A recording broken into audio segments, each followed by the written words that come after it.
Évaluer la limite lorsque x tend vers 0 plus de sin x fois ln de x.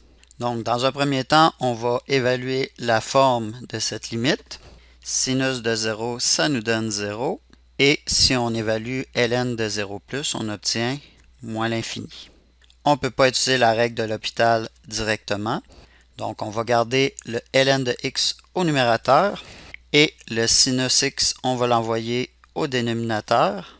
Donc, on obtient la limite lorsque x tend vers 0 plus. Au numérateur, on va laisser la fonction telle qu'elle. Et au dénominateur, on peut simplifier en écrivant coséquente de x.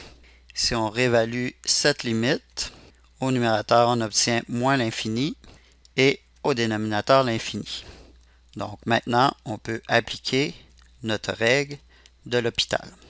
La dérivée du numérateur va nous donner 1 sur x et la dérivée du numérateur va nous donner moins coséquente x fois cotangente de x.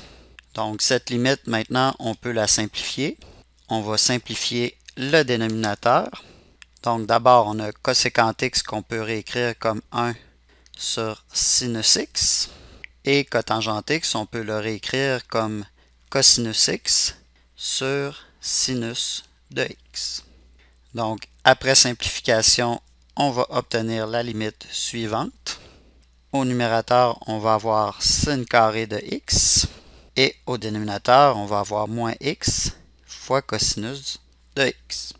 Si on réévalue maintenant cette limite, on va obtenir une forme 0 sur 0. On peut donc réappliquer notre règle de l'hôpital. Si on dérive le numérateur, on met l'exposant devant. Ensuite, on fait moins l'exposant et on multiplie par la dérivée du sinus qui donne cosinus x. Au dénominateur, on a la dérivée d'un produit. Donc d'abord, on obtient moins cos x. Ensuite, moins x fois la dérivée de cosinus qui nous donne moins sinus x. En réévaluant cette limite, on obtient au numérateur 0 et au dénominateur moins 1 plus 0 qui nous donne le résultat de notre limite, donc 0.